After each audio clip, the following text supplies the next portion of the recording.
Good morning.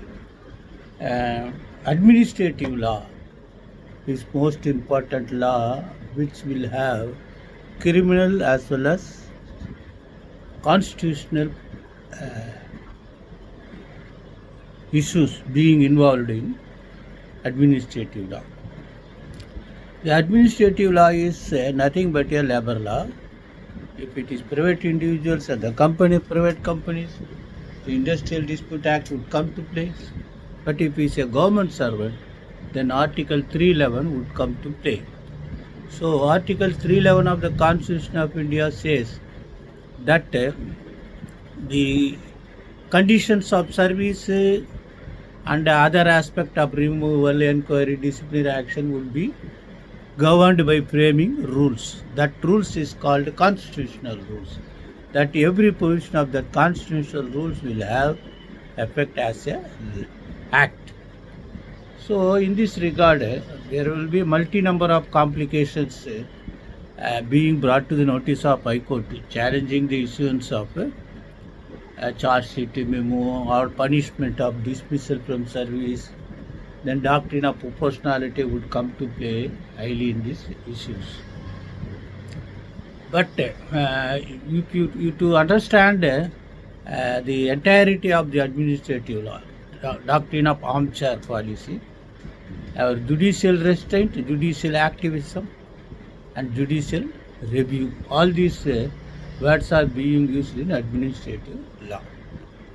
Then you kindly go through the judgment, very fantastic judgment, AR 2025, Supreme Court 1656, AR 2025, Supreme Court 1656, State of Jharkhand and others versus Rukma Kesh Misra. This is wherein the ratio was held that approval was obtained while initiating disciplinary proceedings against the departmental officer. But relevant rule did not expressly specify the authority competent to issue charge sheet. Initiation of disciplinary proceedings against delinquent was approved by Chief Minister. Once draft sheet was on record before the Chief Minister, approval of proposal to initiate discipline should have been read as including Chief Minister's assent not only to draft sheet as drawn up but also the other proposal to suspend and proceeding with the inquiry. All these things have been discussed, somewhat ruling out principles, doctrine of ruling out principles. This is also you have to understand about doctrine of ruling out principles. Some certain rules may remain silent and somebody should explain. That is called the doctrine of reading out principle. Therefore, the division single bench judge, order setting aside the dismissal order of that employee, then it was approved by the division bench, intra-court appeal. Both the orders were set aside. The dismissal order was hold good. Acha. You understand, if you to understand the administrative law, you kindly read the paragraph 4 of the judgment, which says a civil officer came to be light, he indulged in diverse activities of dishonesty, financial irregularities, forgery of documents, and constituting misconduct. So a proposal was initiated to take action against him, and that was placed before the Chief Minister's file for approval of the draft charge sheet.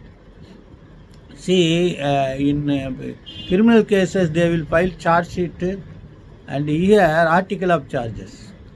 Article of charges. And the second paragraph will have detail about each every article of charges, what actually happened. This is the article of charges will be go with the relevant provisions of constitutional rules being framed. Here, this employee is subject to Civil Service Classification, Control and Appeal Rules 1930. So 9 articles of charges were imputed against him.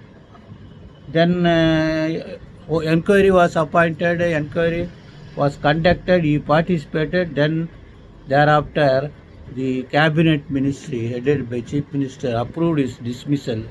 Article 14, subclass 11 of the Jharkhand government servants classification, control and appeal rules.